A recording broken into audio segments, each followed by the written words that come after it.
آج میں یہاں جب آئی تو مجھے خیال آیا کہ ایک شخص کہا کرتا تھا کہ میں عوام کے لیے آلو پیاز ٹماٹر کے ریٹ پتہ نہیں کرنے نہیں آیا. تو آپ یقین کریں کہ میرے دن کا زیادہ تر حصہ آلو پیاز ٹماٹر آٹے کے ریٹ کم کرنے میں لگتا ہے. پورا دن کا میرا جو حصہ ہے وہ اسی میں لگتا ہے. میرے آفس کے اندر ایک اسکرین ہے، لائیو اسکرین ہے، جس کے اوپر تمام ریٹس جو ہیں وہ چل رہے ہوتے ہیں. اس میں آلو پیاز ٹماٹر چکن آٹا دالیں فروٹ سب کے ریٹس چل رہے ہوتے ہیں، اور میں اس کو لائیو دیکھ رہی ہوتی ہوں. اور جہاں مجھے پتہ چلتا ہے کہ کسی چیز میں اضافہ ہوا ہے تو میں فوراً پوچھتی ہوں کہ اس کی کیا وجہ ہے. اور پہلی بار دیکھیں، مہنگائی ایک دفعہ جب ہو جاتی ہے تو اس کو واپس جو لانا بہت مشکل کام ہے، کوئی آسان کام نہیں ہے. لیکن اللہ تعالیٰ کا فضل یہ ہے کہ جب پاکستان مسلم لیگ نون کی حکومت آتی ہے، اور صرف یہ پاکستان مسلم لیگ نون اور نواز شریف کی حکومت میں ہوتا ہے کہ لوگوں کے لیے جو ان کے روزمرہ کے استعمال کی چیزیں ہیں، ان کے کھانے پینے کی اشیاء ہیں، ان کے ریٹس کم ہوتے ہیں. کبھی نہیں سنا کہ 25-30 روپے پہ روٹی ہو اور وہ 12-13-14 روپے پہ آ جائے. کبھی سنا آپ نے یہ؟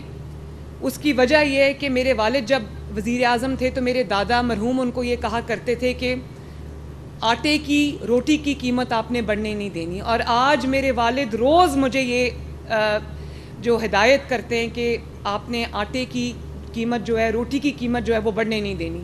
اس کی وجہ یہ ہے کہ غریب جو ہے وہ صرف روٹی کھاتا ہے، روٹی کے ساتھ وہ کچھ بھی کھا لیتا ہے لیکن وہ روٹی کھاتا ہے.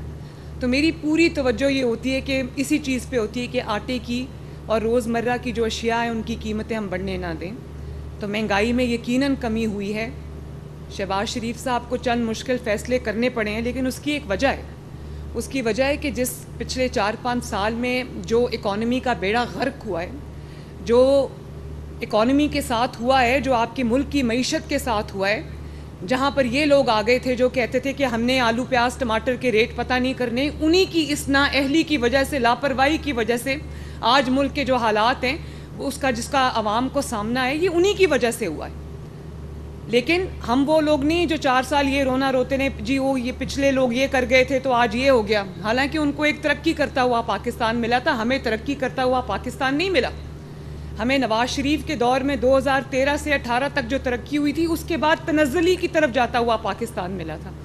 لیکن اللہ کا شکر ہے کہ نہ صرف ڈالر سٹیبلائز ہوا ہے، اکانومی سٹیبلائز ہوئی ہے، مہنگائی میں کمی آنے لگی ہے.